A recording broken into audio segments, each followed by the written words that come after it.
Hello everyone, আজকে আমরা pattern recognition sessional কোর্সে প্রথম যে project texture pattern recognition using GLCM feature আমরা এই প্রজেক্টটি করব। প্রথমত যদি আমরা এটার ওভারভিউ দিই প্রজেক্টটা আসলে কিসের, সেটা হচ্ছে আমাদের ইমেজে কখনো কখনো টেক্সচার থাকতে পারে। সো আমাদের পারপাসটা হবে সেই টেক্সচারগুলোকে ভেতর থেকে যে প্যাটার্ন আছে সেই প্যাটার্নটাকে খুঁজে বের করা, এবং খুঁজে বের করার মাধ্যমে আমরা ইমেজগুলোকে ক্লাসিফাই করব বা হচ্ছে সেপারেট করব যে অ্যাকচুয়ালি কোন ইমেজটা কোনটা। সো এটাই হচ্ছে এই প্রজেক্টের বেসিক অবজেক্টিভ, এবং এজন্য আমরা টোটাল 8টা স্টেপস ফলো করব। শুরুতে আমরা হচ্ছে আমাদের এই প্রজেক্টের জন্য যে এনভায়রনমেন্ট প্রয়োজন, স্পেশালি পাইথন এনভায়রনমেন্ট, আমরা সেট আপ করবো। এবং সেকেন্ড স্টেজে আমরা আমাদের ডেটাসেট যেটা প্রয়োজন, ইমেজ ডেটাসেট, সেটা লোড করবো এবং ছোটোখাটো কিছু স্যাম্পল দেখব। এবং থার্ড স্টেজে গিয়ে আমাদের ইমেজকে আমরা একটু প্রসেসিং করব, কিছু প্রসেসিং স্টেপসের ভেতর থেকে নিব যাতে ইমেজ থেকে আমরা প্যাটার্নগুলো খুব সহজে ক্যাপচার করতে পারি। এবং ফোর্থ স্টেজে গিয়ে আমরা এক্সট্রাক্ট GLCM মানে গ্রে লেভেল কোঅ্যাকারেন্স ম্যাট্রিক্স ফিচার, যেটা এই অ্যালগরিদমটা দিয়ে আমরা কিছু টেক্সচার ফিচার আছে আমরা সেগুলো দেখব, সেটা হচ্ছে অ্যাপ্লাই করব আমরা।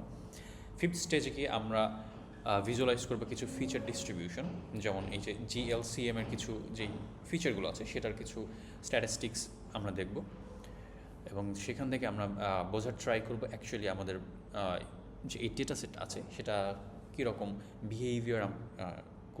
বিহেভ করছে। এবং নেক্সট স্টেজে অর্থাৎ সিক্স স্টেজে গিয়ে আমরা একটা ক্লাসিফায়ার মডেল, যেটা হচ্ছে KNN ক্লাসিফায়ার, আমরা সেটা অ্যাপ্লাই করবো আমাদের ডেটা সেটের উপর ইমেজগুলোকে ক্লাসিফাই করার জন্য। এবং ফাইনালি যখন আমাদের মডেল ট্রেন হয়ে যাবে তখন আমরা সেভেন্থ স্টেজে গিয়ে সেটাকে ইভ্যালুয়েট করার ট্রাই করবো। এখানে কিছু ম্যাট্রিক্স থাকে, যেমন অ্যাকুরেসি আছে, কনফিউশন ম্যাট্রিক্স আছে, তারপর হচ্ছে ফন্ট স্কোর আছে বা ক্লাসিফিকেশন রিপোর্ট দেখবো আমরা, এরকম আরও ম্যাট্রিক্সগুলো আছে সেগুলো আমরা দেখব। এবং লাস্টে আমরা পুরো প্রজেক্ট একটা রিপোর্ট তৈরি করব, যেখানে আমরা হচ্ছে এর এফেক্টিভনেস বা রিয়েল ওয়ার্ল্ড অ্যাপ্লিকেশন সেটা দেখব। সো এবার আমরা প্রজেক্টের ফার্স্ট স্টেজে চলে যাই। সো আমাদের ফার্স্ট স্টেজে আমাদের কিছু লাইব্রেরিজ প্রয়োজন, যেমন নামপাই প্রয়োজন হতে পারে আমাদের ইমেজ অ্যাডের জন্য, এরপরে হচ্ছে OpenCV ইমেজ প্রসেসিংয়ের কিছু টেকনিক অ্যাপ্লাই করার জন্য, এবং সাইকিট ইমেজ, যেখানে এটা আমাদের প্রয়োজন হতে পারে যেমন GLCM যে ফিচার এক্সট্রাকশনের জন্য অ্যালগরিদমটা আছে সেটার জন্য। এবং সাইকিট লার্ন থেকে আমরা KNN ক্লাসিফায়ার ইম্পোর্ট করব, এবং পান্ডাস প্রয়োজন ডেটা ফ্রেমের জন্য বা ডেটা ফ্রেমের ম্যানিপুলেশন যে কাজ বা টেকনিকগুলো আছে বা অপারেশনগুলো আছে সেটার জন্য। এবং ফাইনালি ম্যাটপ্লটলিব, যেটা আমাদের প্রয়োজন ডেটা ভিজুয়ালাইজেশনের জন্য। এবং এজন্য আমরা যেই কোড করব সেটা হচ্ছে এটা, যে ইম্পোর্ট নামপাই অ্যাজ NP, তারপরে ইম্পোর্ট করবো আমরা OpenCV, ইম্পোর্ট করবো আমরা সাইকিট লার্ন, তারপর হচ্ছে সাইকিট ইমেজ, পান্ডাস এবং ম্যাটপ্লটলিব। এবং এটা যদি আমরা রান করি তখন আমাদের আমাদের লাইব্রেরিজগুলো ইম্পোর্ট হয়ে যাবে, এবং আমরা এরকম কিছু একটা আউটপুট দেখতে পাবো, যে এরকম যে আমরা যদি এটা প্রিন্ট করি যে কোন ভার্সন আমরা ইম্পোর্ট করেছি, সেটা এরকম একটা আউটপুট দেখতে পাবো।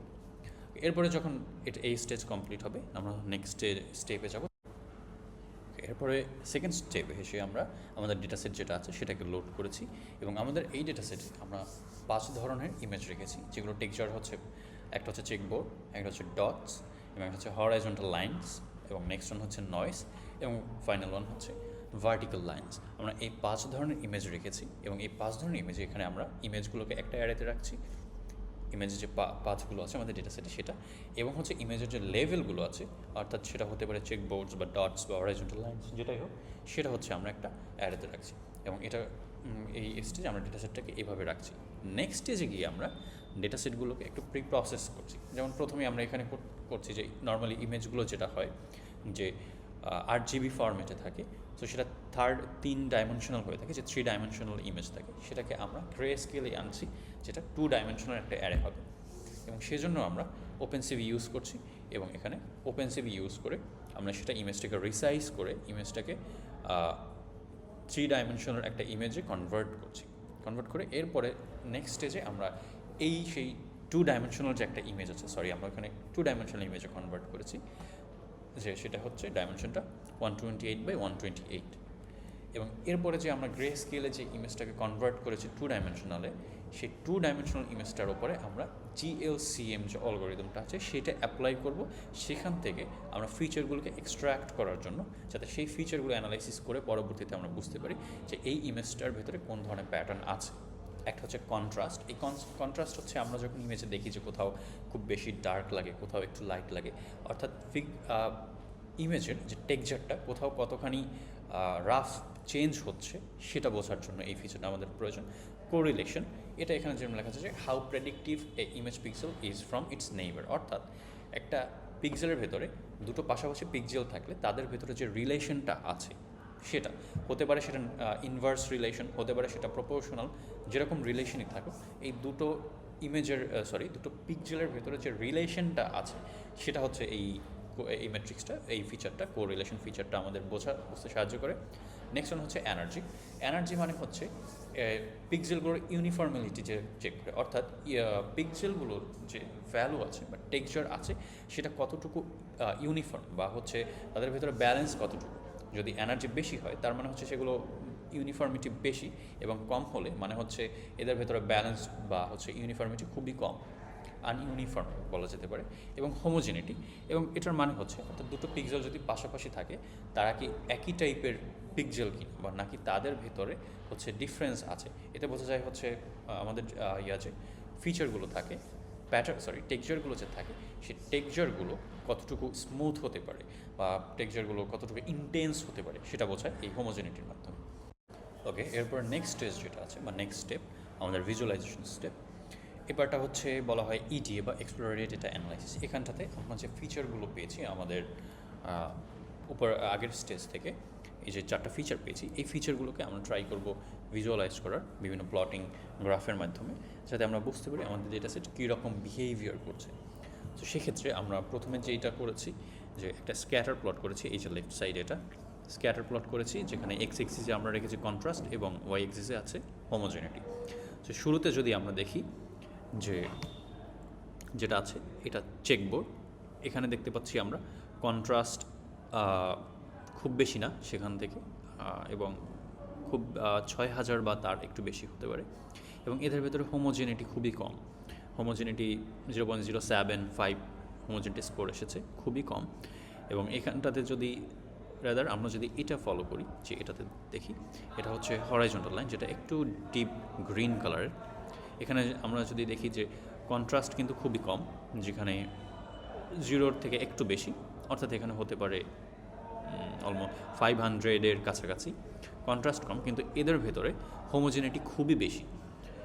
এর কারণ হতে পারে যে এগুলো আমরা যদি দেখি যে হরাইজন্টাল লাইন, যে এরকম এই ডটগুলো, যে এই পিক্সেলগুলো যেগুলো আছে এগুলো অলমোস্ট সিমিলার, আবার এখানে অলমোস্ট এগুলো সিমিলার, নেক্সট এই লাইনে এসে আবার সিমিলার, অর্থাৎ এখানে হোমোজেনিটি খুব বেশি রিপিটেডলি আমরা দেখতে পাচ্ছি। যে পিক্সেলগুলো সেগুলোর ভেতরে আমরা রিপিটেড বিহেভিয়ারগুলো দেখতে পাচ্ছি। তারপরে হচ্ছে যদি আবার এই নয়েজের ক্ষেত্রে দেখি, এখানে কন্ট্রাস্টটা খুবই হাই, অর্থাৎ নয়েজের ইমেজটা যদি আমরা দেখি যে এখানে কন্ট্রাস্ট কিন্তু খুবই র্যান্ডমলি চেঞ্জ হচ্ছে। এই কারণে আমরা এটার যেই গ্রাফে দেখতে পাচ্ছি যে এটার কন্ট্রাস্ট খুবই হাই, কিন্তু এদের ভেতরে আবার হোমোজেনিটি খুবই কম, ভেরি লো। যে হতে পারে এটা একরকম পিক্সেল, ঠিক পাশের যেটা আছে সেটা ডিফারেন্ট পিক্সেল, সেখানে কন্ট্রাস্টও যেরকম ড্রাস্টিকলি চেঞ্জ হচ্ছে, এবং এর হোমোজেনেটিক হওয়ার মানে হচ্ছে দুটো পিক্সেল সেম হওয়ার পসিবিলিটি তত কমে যাচ্ছে। এবং এখানে যেটা আছে ভার্টিক্যাল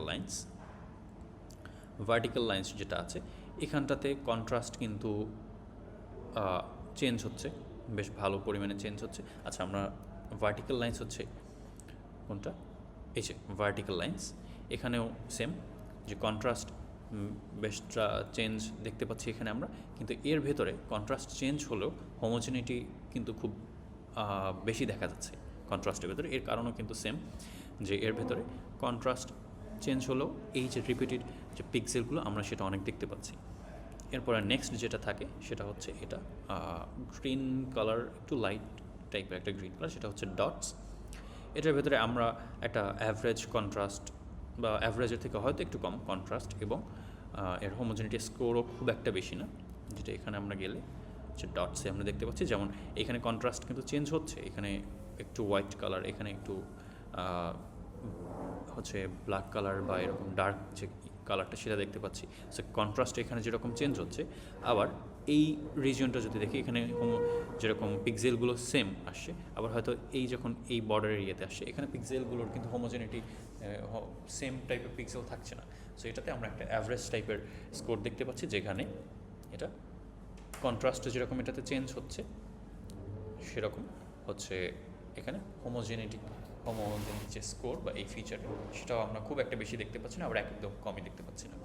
এরপর নেক্সট যেটা, এটা হচ্ছে নেক্সট গ্রাফ, এই যে রাইট সাইডে এটা হচ্ছে একটা হিস্টোগ্রাম। এখানে আমরা প্লট করেছি এক্স এক্সিসে আমরা রেখেছি এনার্জি এবং ওয়াই এক্সিসে আমরা রেখেছি নাম্বার অফ ইমেজেস। ওকে, এইখানটাতে যদি আমরা এটা একটু এক্সপ্লেন করা ট্রাই করি, প্রথমে যেটা আছে যে চেকবোর্ডে আমরা এই যে রেড কালার যেটা এটা দেখতে পাচ্ছি, এখানে দেখছি এক্স এক্সিসের যে এনার্জি খুবই কম। এর কারণ হচ্ছে এক্স এক্সিস যেটা এই এনার্জি কী মিন করে, যে আমাদের প্যাটার্নগুলো, অর্থাৎ প্যাটার্ন না, আমাদের যে ফিচারগুলো পিক্সেলগুলো আছে সেই পিক্সেলগুলো কতটা রিপিটিভ বিহেভিয়ার দেখাচ্ছে। সো চেকবোর্ডে যদি আমরা দেখি এখানে পিক্সেলগুলো কিন্তু চেঞ্জ হচ্ছে বারবার। চেকবোর্ডে যদি দেখি এখানে কিন্তু পিক্সেলগুলো বারবার চেঞ্জ হচ্ছে। সো রিপিটিভ যে বিহেভিয়ারটা সেটা কিন্তু এখানে খুবই কম। এবং তারপরে এই যে এই গ্রিন, একটা লাইট গ্রিন ডটেড, এবং এখানেও কিন্তু সেটা আমরা দেখতে পাচ্ছি যে রিপিটিভ চেঞ্জ হচ্ছে। কিন্তু এখানে যদি আমরা এই দুটো দেখি, এই দুটোর ক্ষেত্রে একটা হচ্ছে ভার্টিক্যাল লাইন্স এবং একটা হচ্ছে হরাইজন্টাল লাইন্স। এই দুটোর ক্ষেত্রে আমরা দেখি আমাদের ইমেজের এনার্জি খুবই বেশি। কারণ হচ্ছে আমরা এখানে রিপিটিভ পিক্সেল কিন্তু অনেক দেখতে পাচ্ছি। যেমন এইখানে পিক্সেলগুলো অনেক রিপিটিভ, আবার এইখানে পিক্সেলগুলো এগুলো সব সেম টাইপের পিক্সেল রিপিট হচ্ছে বারবার। এবং পিক্সেলগুলোর ভেতরে অর্থাৎ এনার্জি যেটা, এর কারণে এনার্জি স্কোর এগুলো এই দুটোতে খুব বেশি এসেছে, অর্থাৎ এরা রিপিটিভ প্যাটার্ন দেখাচ্ছে। সো এখানে আমরা সংক্ষেপে সেটা একটু লিখে দিয়েছি যে লেফট হচ্ছে contrast versus homogenetic scatter plot, যেটা হচ্ছে each class from its own visible cluster, এবং রাইট হ্যান্ড হচ্ছে হিস্টোগ্রাম যেটা হচ্ছে histogram of the energy featured by class when classes separate clearly in chart, the classifier has good chance to separate them too. এবং এই দুটো গ্রাফের জন্য আমরা যেই কোডটুকু ইউজ করছি এখানে আমরা গ্রুপ বাই করেছি, এবং গ্রুপ বাই করার ক্ষেত্রে আমরা এই লেফট সাইডের জন্য আমরা কন্ট্রাস্টের উপর অ্যাপ্লাই করছি, এবং রাইট সাইডের জন্য আমরা যেটা করেছি সেটা হচ্ছে হোমোজেনেটিক লেফটের জন্য কন্ট্রাস্ট। এবং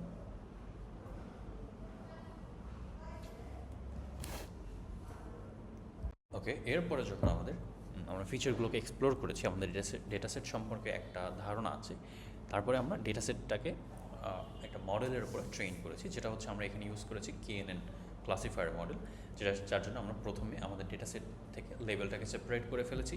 লেভেলটাকে সেপারেট করে আমরা ডেটাসেটকে আবার স্প্লিট করেছি ট্রেন ডেটাসেট এবং টেস্ট ডেটাসেটের জন্য। ট্রেন ডেটাসেটের উপরে আমরা এই যে KNN ক্লাসিফায়ার মডেলটা আছে এটাকে ট্রেন করব, এবং টেস্ট যে আমাদের ডেটাসেট থাকবে তারপরে সেই ট্রেন মডেলটাকে আমরা টেস্ট ডেটাসেটের উপরে অ্যাপ্লাই করে দেখব যে আমাদের মডেল কতটুকু ভালো পারফরমেন্স করছে। অর্থাৎ টেস্ট ডেটাসেটের পারপাস হচ্ছে ইভ্যালুয়েশনের জন্য আমরা রেখে দিয়েছি। সো সেক্ষেত্রে এরপরে আমরা ট্রেন করেছি এই যে মডেল আমরা ইউজ করছি KNN ক্লাসিফায়ার, যেখানে আমরা নেইবার রেখেছি 5, এবং এরপরে আমরা সেটা ফিট করেছি, মানে ট্রেন আমরা করেছি। ট্রেন করার পরে আমরা সেটার উপরে প্রেডিক্ট করেছি নেক্সট স্টেজে গিয়ে ইভ্যালুয়েট করার সময়, যে আমরা প্রথমত প্রেডিকশন যেটা সেটা চালিয়েছি হচ্ছে ট্রেন ডেটার উপরে, যে মডেল টেস্ট ডেটার উপরে আমরা সেটার প্রেডিকশন করেছি, এবং প্রেডিকশন করে আমরা প্রেডিকশন স্কোর অ্যাকিউরেসি সহ আরও কিছু ম্যাট্রিক্স আমরা দেখেছি যে মডেলটা কেমন পারফর্ম করছে। সেখানে আমরা যদি উপরের স্লাইডে আমরা দেখেছি যে আমাদের টেস্ট ডেটার ওপরেও মডেলটা 100% অ্যাকুরেটলি পারফর্ম করছে, এবং কনফিউশন ম্যাট্রিক্স দেখলেও আমরা দেখতে পাচ্ছি যে সবগুলো সে কারেক্টলি ক্লাসিফাই করতে পারছে। এবং ফাইনাল নেক্সট স্টেজে গিয়ে আমরা যেটা করেছি যে একটা ক্লাসিফিকেশন রিপোর্ট বের করেছি, যেখানে আমরা ডিটেইল এর একটা এভ্যালুয়েশন দেখাচ্ছে, যে প্রিসিশন, রিকল এবং F1 স্কোর দেখাচ্ছে, ম্যাক্রো অ্যাভারেজ দেখাচ্ছে, ওয়েটেড অ্যাভারেজ, এই প্রত্যেকটা ম্যাট্রিক্স এখানে দেখাচ্ছে। এবং আমরা দেখতে পাচ্ছি যে আমাদের মডেল 100% কারেক্টলি হচ্ছে ইমেজগুলোকে ক্লাসিফাই করতে পারছে। এবং মডেলের কি ফাইন্ডিং হচ্ছে এখানে যে আমরা একটু মেনশন করে দিচ্ছি যে আমাদের মডেলে ছোটো ডেটা সেটের ওপরে আমরা বেশ ভালো একটা রেজাল্ট পেয়েছি, এবং যদি ডেটা সেট আরও বড় হয় যেমন তখন হয়তো এই অ্যাকুরেসিটা কিছুটা কমতে পারে, বাট আমরা স্ট্রংলি এটা বলতে পারি যে আমাদের ডেটা সেট সেক্ষেত্রেও খুবই ভালো একটা পারফর্ম করতে পারবে। আর রিয়েল ওয়ার্ল্ড অ্যাপ্লিকেশনের ক্ষেত্রে আমরা যে এখানে কিছু মেনশন করা আছে, যেমন ম্যানুফ্যাকচারিং, কোয়ালিটি কন্ট্রোল, মেডিকেল ইমেজের ক্ষেত্রে ইউজ করা হতে পারে এটা, এবার হচ্ছে স্যাটেলাইট ইমেজারি ক্ষেত্রে, এবং এগ্রিকালচারের ক্ষেত্রেও আমাদের এর অ্যাপ্লিকেশন দেখতে পাই।